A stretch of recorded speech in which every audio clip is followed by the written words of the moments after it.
میں تو خانہ کعبہ کو تمہاری مقدس مسجد کو گرانے کے لیے میں آیا ہوں اور تمہیں اونٹوں کا فکر لائق ہے.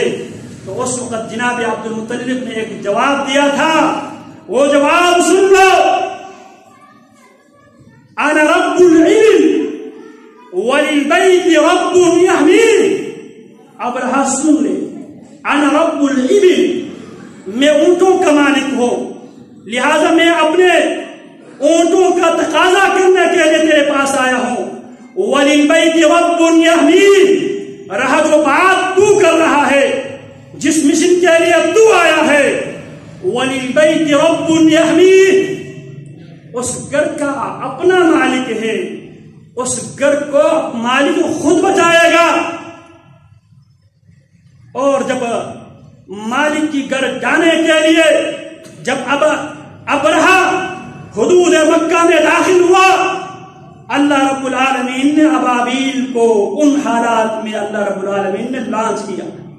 یہ انسانی تاریخ میں پہلی بار فضائی بمباری ہوئی ابرہہ اور اس کے علاوہ لشکر پر. علم تر کیف فعل ربک باصحاب الفیل علم یجعل کیدہم فی تضلیل وارسل علیہم طیرا ابابیل ترمیہم بحجارۃ من سجیل فجعلہم کعصف مأکول. لیکن یہ بات بھی ذہن نشین کر لے، آج ہم بھی دعا کرتے ہیں اللہ یہودیوں پہ ابابیل اتارے.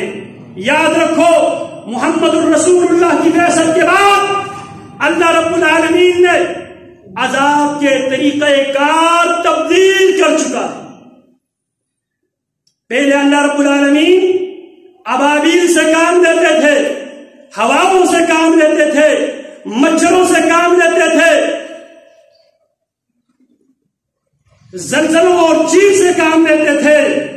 لیکن محمد الرسول اللہ صلی اللہ علیہ وسلم کی بعثت کے بعد اللہ نے طریقہ عذاب اللہ رب العالمین نے تبدیل کر دیا ہے.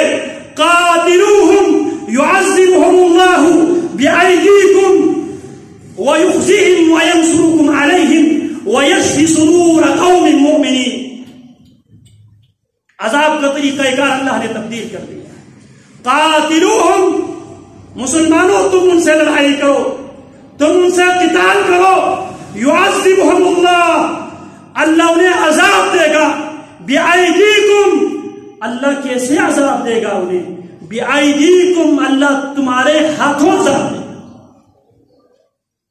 اسی لیے رسول اللہ صلی اللہ علیہ وسلم نبی رحمت بھی ہے اور نبی ملحمہ بھی ہے. بعثت بالسیف، مجھ محمد کو رب محمد نے تلوار دے کر بھیجا ہے. باوجود اس کے اس حدیث کے اندر محدثین نے کلام ضرور کیا ہے. پیارے پیغمبر کیا فرماتے ہیں؟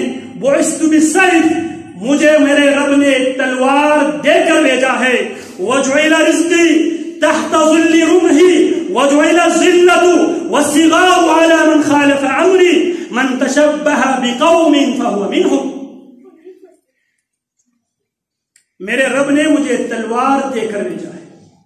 میرے رب نے میری معیشت، میری اکانومی، میرے رب نے میرے نیزے کے سائے میں رکھا. اور تاریخ یہ بتاتی ہے، بظاہر یہ بات وزنی معلوم ہوتی ہے، جنگ و جدال کسی مسئلے کا حل نہیں ہے، جنگ تباہی لے کر آتی ہے. لیکن اگر حقیقت کی دنیا میں اگر دیکھا جائے، جو قوم ہمیشہ جنگوں میں رہی ہے، معاشی طور پر بھی وہ قوم مضبوط رہی ہے، وہ قوم دنیا میں غالب رہی ہے، وہ قوم دنیا کو لیڈ کرتی رہی ہے. اگر یقین نہ آئیے تو ذرا 1200 سال کی مسلمانوں کی تاریخ دیکھ، اور آج کی دنیا میں بھی جو لوگ جنگوں میں ہے، جو لوگ آج بھی میدانوں میں ہے، آج بھی وہ ترقی یافتہ بھی ہے، آج بھی وہ پاور بھی ہے.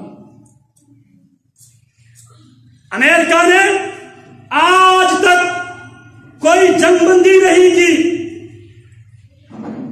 اسرائیل نے آج تک کوئی جنگ بندی نہیں کی، وہ دونوں ہر گزرتے دن کے ساتھ ہمیں پاورفل دکھائی دیتے ہیں، کیونکہ وہ جنگوں میں ہے۔ جنگ عظیم دوم، جنگ عظیم